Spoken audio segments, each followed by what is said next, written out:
কবরের সওয়াল জবাব আযাবের বাস্তবতা প্রমাণ করতে গিয়ে প্রিয় নবীজি সাল্লাল্লাহু আলাইহি ওয়াসাল্লাম একটি আয়াত তিলাওয়াত করেছিলেন। আয়াতটি কোন সূরায় বর্ণিত? এ সূরা ইউনুস, বি সূরা মুহাম্মদ, সি সূরা ইউসুফ, ডি সূরা ইব্রাহিম।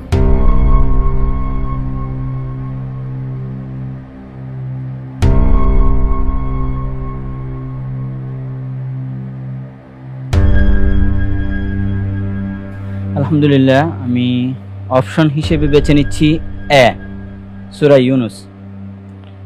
অপশন এ সূরা ইউনুস ফ্রিজ করে দিব ইনশাআল্লাহ। বুঝে শুনে বলছেন?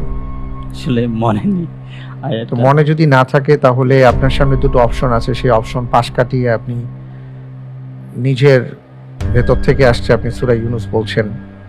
আপনি চাইলে আমি লক করে দিচ্ছি, কোনো সমস্যা নেই। ইনশাআল্লাহ ফ্রেজ করা হোক অপশন এ সূরা ইউনুস।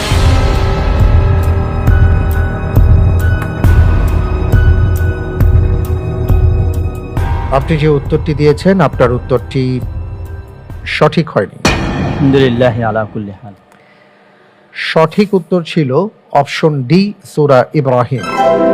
ইউসাব্বিতুল্লাহু আল্লাযীনা আমানু বিল কওলি সাবিতি ফিল হায়াতিদ দুনিয়া ওয়া ফিল আখিরাহ ওয়া ইউযিল্লুল্লাহু আয-যালিমিন।